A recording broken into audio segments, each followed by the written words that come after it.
Lesson 55. From the Earth, From the greetings. Greetings. Listen to the tape. Listen to that. Then answer the question below. Which life forms are most likely to develop on a distant planet?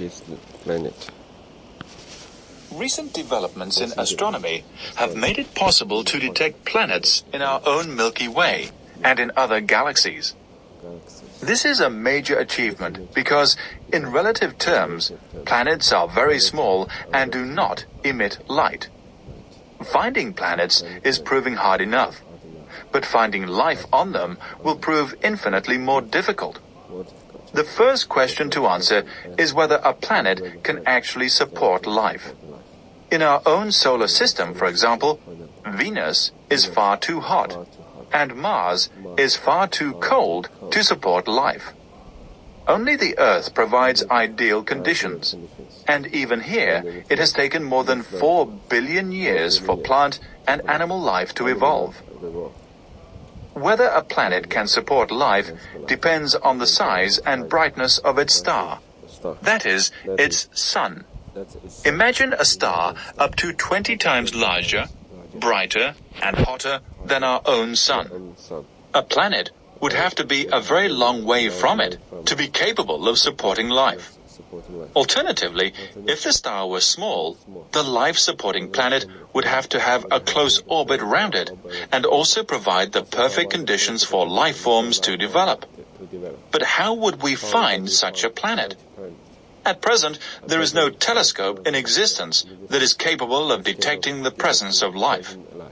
The development of such a telescope will be one of the great astronomical projects of the 21st century. It is impossible to look for life on another planet using Earth-based telescopes.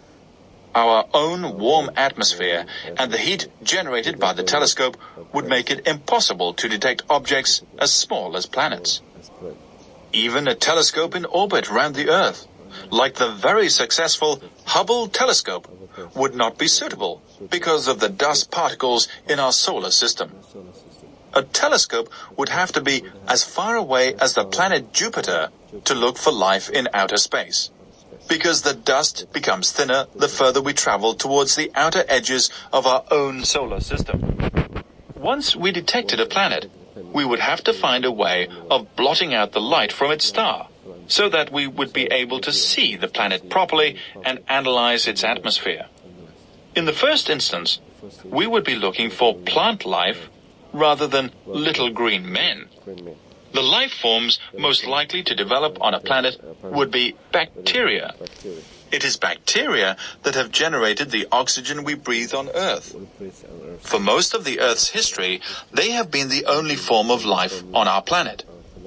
As Earth dwellers, we always cherish the hope that we will be visited by little green men and that we will be able to communicate with them. But this hope is always in the realms of science fiction. If we were able to discover lowly forms of life like bacteria on another planet,